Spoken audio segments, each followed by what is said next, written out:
spent all night till about 11 o'clock this morning reading this book. I've read all 312 chapters, and I have to say, pages, sorry, and I have to say it is one of the most fascinating books that I've read in recent times because it gives you a sense of history, not just political history, but also legal history of this country.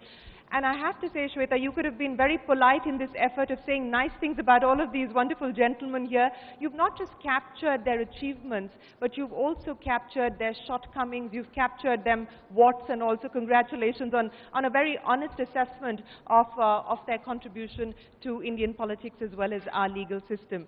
There's a lot that actually unifies these men together, and I think through their stories, there are important lessons both in politics as well as for our legal system, current and relevant, that I intend to take up. But Mr. Jethmalani has an engagement, so he has to leave. So I'm going to start by asking you, Mr. Jethmalani, I mean, over 75 years of being a part of the legal system in this country, of the political system in this country, sir, you've been part of many, many seminal cases.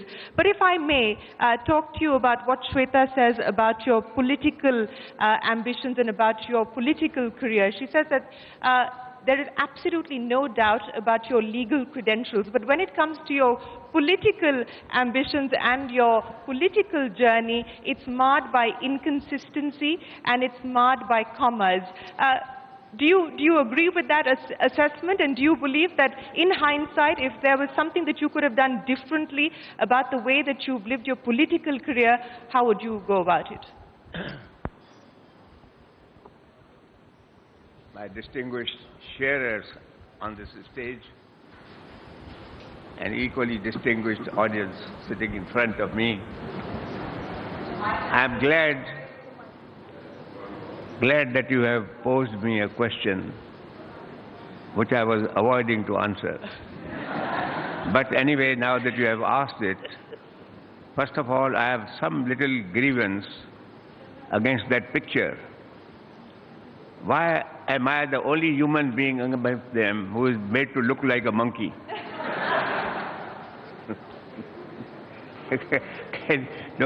Nobody can identify me.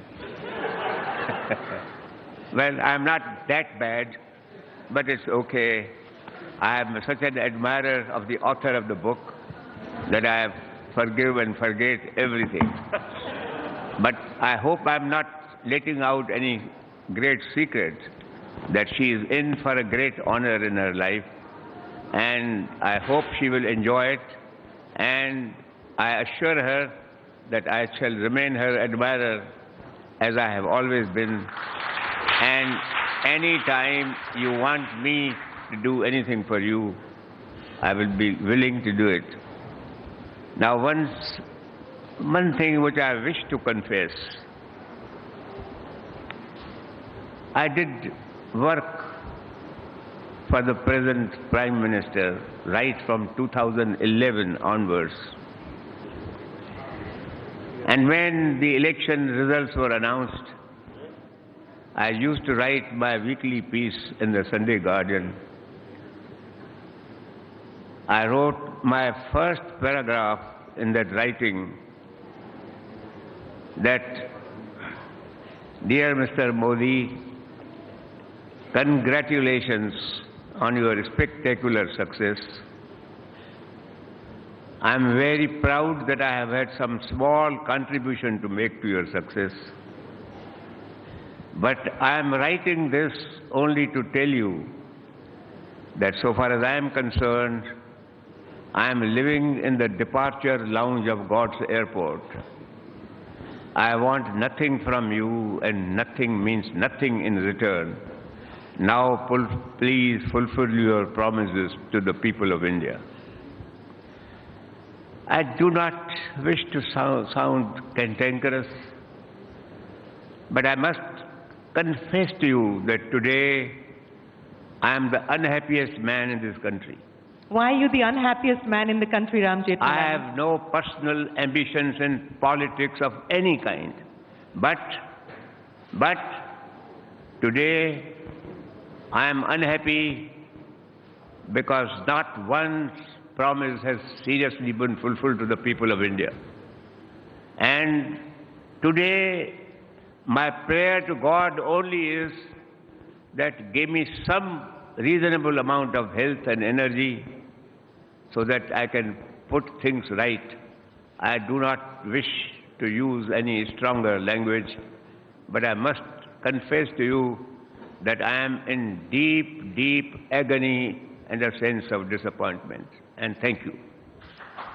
Mr. Jethmalani, I promised you I will ask you only 2 questions. I will not labor on the deep anguish and the disappointment that you very publicly expressed here, sir. But since this is about the book and this is about retelling your life story, let me quote to you what your son Mahesh Jethmalani says in the book. He says 3 of the most perfidious moments, and he talks about one being the fact that you actually stood up for Manu Sharma in the Jessica Lal case, the other 2 being the defense of Sanjay Chandra bail application in the 2G matter, as well as the defense of the Hindu judge. These, according to your son, are 3 of the most perfidious moments of your legal career. Would you agree with his assessment, sir? Darling, please don't ask me these questions. I am in no mood to answer any question. I am so unhappy. Believe you me, I am unhappy. I am unhappy. I will not push you any further, Mr. Jethmalani. And the author will pardon me that I am not going to be present to the rest of the proceedings, and I also apologize to the audience here. Please forgive me because I might break down and I don't wish to. We wouldn't want that, sir. Mr. Jethmalani, thank you very much for your time, sir, and we wish you health and happiness, Mr. Jethmalani. Thank you very much for being here with us this evening.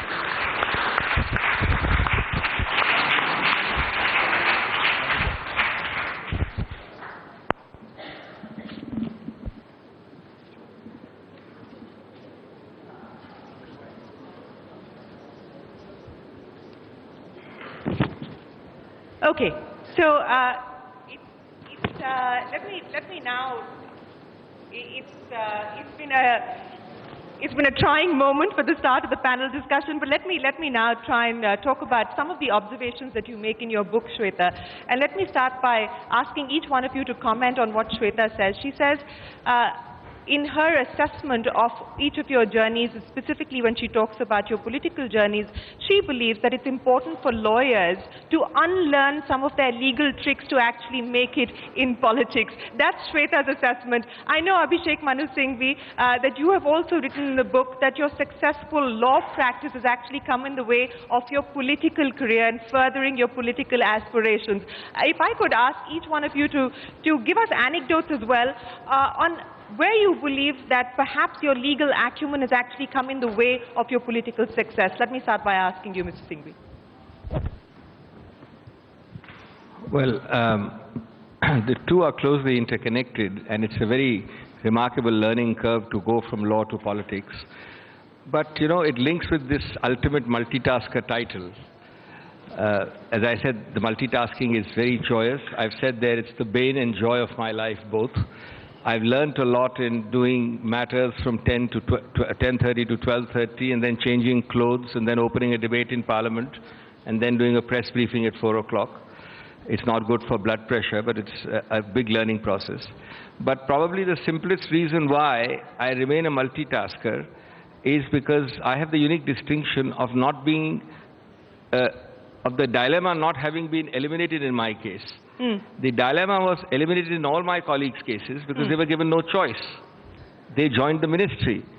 I like to think of myself as an eligible non-appointee. It's better than being... Are you like Mr. Jethmalani, also deeply disappointed, Abhishek Manu Singhvi? No, when you are an eligible non-appointee, there's a genuine dilemma of multitasking. Because as my friends now discover when they're out of power, they have to do both. And there is, therefore, this problem in maintaining or managing a successful practice.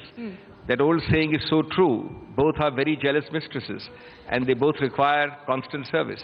And therefore, if you have the option of doing both, there is a problem. No, but let me pick up on what you said. You believe that you're an eligible non-appointee. So like Mr. By the way, that's better than being what some people call a non-eligible appointee. I don't mean any of these gentlemen here, but there are lots there as well. But like Mr. Jethmalani, are you also deeply disappointed, Abhishek Manu Singhvi, that you haven't been given your political due? You're quite happy. Nobody wants to comment on that. Ravi Shankar Prasad, let me come to you, sir, because I remember in the book you say very clearly that for you it's always been PPP. The party, parliament, and then profession. So as far as you're concerned, Mr. Prasad, and your title in the chapter is the lawyer for Lord Ram. As you look at the many issues that we're facing today, some of which Justice Sikri just talked about, the fact that the cases that are now being tried in court also have political implications and political ramifications. As law minister, sir, today, how do you assess what is happening? How do you believe this challenges the court's position and the slippery slope that perhaps the judiciary may find itself in? Two quick things first. I have not quoted politics. I was quoting politics before I came in the court. That should be very clear. We were activists from our very young student life, as you know, in the JP movement, the Vidyarthi Parishad days. The second thing is that a lawyer who is in politics has to be in the business of multitasking. Law is demanding, so is the public life. When I became the deputy leader of opposition in the parliament, in the Rajya Sabha, other things, then I myself rescheduled it. First P is the parliament, second P is the party, third P is the profession. That is a sacrifice you have to make. Now the general secretary of the party, the chief spokesperson, again multitasking. So it is integral to the way we work. Now that is a larger issue. I think law ministers should speak the less regarding the slippery slope of judiciary. As someone rightly said, all of us except three have been law ministers. You know, where I have my respectful disagreement with the Justice Sikri is, India is a democracy, thriving democracy. There are multi-layers of accountability in the media, in the election, by the people, and also the people have got the right to go to the judiciary. They must go, and the government must explain its own stand. Let the judiciary decide. But at times, the boundary between a hyper-political question and a quasi-legal political question becomes blurred, where I think a great amount of scholarship and also statesmanship is required. And therefore, what has been said over the years, that clear political questions ought to be decided. Hello? Yeah. Is okay? You asked that question from Abhishek, and I think all of us who have been minister, and Kapil, I have a problem with your party. Why you denied this suitable, eligible person not to become a minister? At least this I must say. Anyway, that's entirely your call. But we know law, and at times prayers or requests are made which are patently illegal. Okay? Do we know the legal position? But being in public life, you cannot be blunt also. There we have to do a real tightrope walk. That's how I see it. I want to just take that forward, and since we have all of these legal politicians here, and Shweta makes this observation in her book, and I think it was also Mr. Jethmalani that talks about it in the book, that political problems require political solutions. And he was speaking in the context of the protest that we saw with respect to Anna Hazare's movement. And Mr. Sibal, that was a comment that he made in the context of both you and Mr. Chidambaram. And he said that under the garb of law, to have denied Mr. Hazare a place to actually hold that protest, you missed out on an opportunity, because perhaps you were looking for a legal way out of a political problem. So in the larger ambit of lawyers having to unlearn perhaps some of their legal tricks, how important is it to appreciate politics? I think that's a very, very valid question that you've raised. And essentially there is a contradiction between law and politics here, and I'll tell you why. See, law essentially is supporting the status quo, and politics is destroying the status quo. When you go to parliament, you actually criticize the law because society moves ahead of the law. At any given point in the history of any nation, the law is static and society has moved forward. So there is an essential tension between law and politics. So a lawyer must understand that when he is in politics, he must forget the status quo. And when he is in court, he is supporting the status quo. So I think if a lawyer is able to understand that, he'll be successful both in the law and in politics. Most of us protect the status quo even when we are in Parliament, not realizing that we have to respond to the call of the people of India, what they want, what they desire, and how society is moved far ahead of the law. That's why you have amendments. So to be able to understand the movement of society and then bring in the appropriate amendment to bring it in line with politics is the challenge before a lawyer. You know, you just talked about the fact that politicians often face this dilemma of staying with the status quo, and sometimes you have to argue that in law as well. So I want to pick up on a case that perhaps is one of your most challenging at this point in time, because as you say in the book, the whole country is against you. And I'm talking about the triple talaq matter, where you're actually representing the Muslim Law Board. You say in the book, Mr. Sibal, that testing the validity of customs and practices of a community is a slippery slope and the Supreme Court must not venture into it. But you just talked about status quo, and you just talked about the law being behind public opinion and society. In that context, how do you explain and argue your position? I think that's a more subtle question, because now we are dealing with personal law. So there is a distinction between statutory law and personal law. How you get married is your personal affair. Yeah. Right? What dress you wear is your personal affair. What religious practices you have is your personal affair. How you're going to bequeath your property to your successors is your personal affair. Courts should not delve into that. By and large, that should be the standard. Society itself, or those who are belonging to that particular class of people, should reform. Hindu society reformed in a big way. We abolished sati, we abolished child marriage. Many reforms took place through the society itself. It's in that context that I made that statement. That it's a slippery slope if you start interfering in personal law. Therefore, there's no contradiction there. Okay, let me get Mr. Prasad to respond to the comment that's just come in from Kapil Sibal, because he also believes that a lot of these cases have political ramifications, and he believes that triple talaq is one such case with political ramifications. Sir, you know, on this business of the Supreme Court not entertaining or not venturing into personal terrain, personal territory, which is really a matter of faith and religion, you know, and that being a slippery slope, how would you respond? There is a famous saying that law ministers should not comment upon sub judice matters. Okay? And triple talaq is indeed sub judice. I would not like to make any specific comment on your query, except to flag a general point. And what is my general point? Which I have been speaking about quite repeatedly. The issue of triple talaq is not relatable to faith or religion. It relates to gender justice, gender equity, and gender dignity.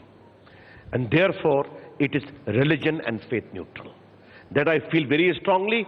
Beyond that, Kapil has argued his point elaborately. Others have argued. Let's await the judgment. Salman Khurshid, can I get you to? Yes. No, I just want to respond to that. Yeah. For a second only. Yeah, go ahead. You see, look at the law regarding succession, and you talk about gender justice, and I support you on that. Now, a lot of people who are to bequeath their property under Hindu law, which is their self-acquired property, exclude the daughters. Exclude their daughters. Under Muslim law, daughters get a right. The self-acquired property the woman cannot be excluded. So courts should also take up those issues for Hindu women. So that's the point. If you're talking about gender justice, then it must be across the board. It can't be limited to one community. Okay, Salman Khurshid, you want to add to the debate that's currently on? Well, you asked if our law comes in the way of our political advancement. What came in the way of my political advancement was Ravi Shankar Prasad's party, not law. Now, Sorry for interrupting, Salman. My party is also the cause for your political slowdown presently and doing good in the law practice. Okay, that is also a fact.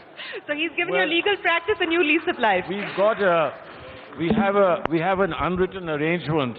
Is when we are up, we allow them to practice. When they are up, they allow us to practice. And Are you going to keep I was trying not to disclose this when the Chief Justice is present, but we hope that the Chief Justice hasn't heard this. Ravi Shankar Prasad, do you intend to keep him busy for a long, long time? But only one caveat. This time we propose to keep him very, very busy in Supreme Court for a long years to come. Okay? So then clearly the only option we'll have is to use the court to get their politics out. That's the thing to do. But anyhow, we can't disclose all our plans in one evening. This has to be done gradually. But yes, on a more serious issue. On a more serious note, there is a big gap between legal thinking and political thinking. And we are often told, when I was in UP politics and I was president of the UP party, if somebody brought up an issue and I said, I'll take this to court for you, I'll go and fight it, they thought that was a very sissy way of approaching it. They want you to be out in the streets, they want you to be screaming, stopping trains, stopping the roads, because they think going to court and asking for a writ is a very sissy way of getting justice. Justice must be fought for, not in courts, but in the streets. Now that's a very major problem. You know, since we're talking about justice or the legal system or laws not keeping pace perhaps with the need of the hour when it comes to society, let me also talk about public opinion and how the court should actually respond to that. And Mr. Beg, you know, this is in the context of the sentence of Maqbul Bhatt, and you write about this in your book, and you say judges should not be swayed by popular feelings. Judges are there to resist popular feelings. The collective conscience formula is applied to the jury system. It should not be something that judges get swayed by. As you look at where we stand today, how important is it going to be for the judiciary, for judges, to not be swayed, as you say, by popular opinion, by popular perception? Before I answer that question, I think this title of gentleman given to me, it will cost me a great deal. Many clients won't come to me anymore. Because they don't want lawyers to be gentlemen, is it? You see, I give you a couple of examples. Abraham Lincoln was a lawyer and he was a politician. Mahatma Gandhi was a lawyer and a politician. The two men who have changed the narrative of human history more than anybody else is Abraham Lincoln, who did away with slavery, and Mahatma Gandhi, who gave to the world a message that a revolution can be brought about without using violence. Now, if I understand your question, in America in 1954, the public opinion was that there must be segregation. It was a district judge who said there will be no segregation. So sometimes judges, courts, and law are far in advance than politicians. It's not that the judges are for status quo and the politicians are for change. The greatest example of where judges have given the moral leadership is in American courts. It is the busing cases, desegregation cases. And in our, I think, the Supreme Court, the fundamental rights cases were far ahead of the politicians. Right. And I think that this judgment that will come in the triple talaq case, I think will transform a great section of the society for the better. So you don't agree with Kapil Sibal then? No, I agree with him that so far as property rights and some other cases, some areas where lawyers argue for the status quo. It all depends on who you stand for. A lawyer will, if your client wants a change, you will argue for change. Yeah. If your client wants a status quo, you will argue for status quo. It all depends whether you are paid here or you are paid there. So a lawyer can play both roles, role for the change as well as for the status. Principal conviction doesn't matter, right? You see, Personal conviction, I mean. Let me, if you don't mind, I think one of the wisest men in the world was Socrates. When he confronted the ultimate peril, he made a distinction between lawyers and philosophers and politicians. He said the difference between a lawyer and a politician or philosopher is this. A lawyer always looks at the ground that he shouldn't fall into a ditch. Philosopher and a politician looks at the stars. So what is the result? The lawyer does not fall in a ditch but doesn't look at the star. A philosopher and a politician keeps on looking at the star and sometimes falls in a ditch.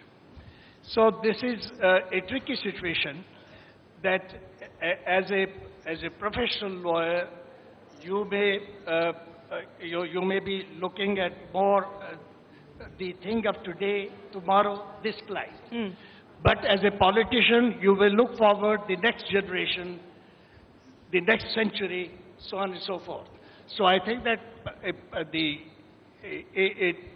really patriotic, true, sensible, morally guided politician will try to look for a transformation of the society for the next generation, for the next century.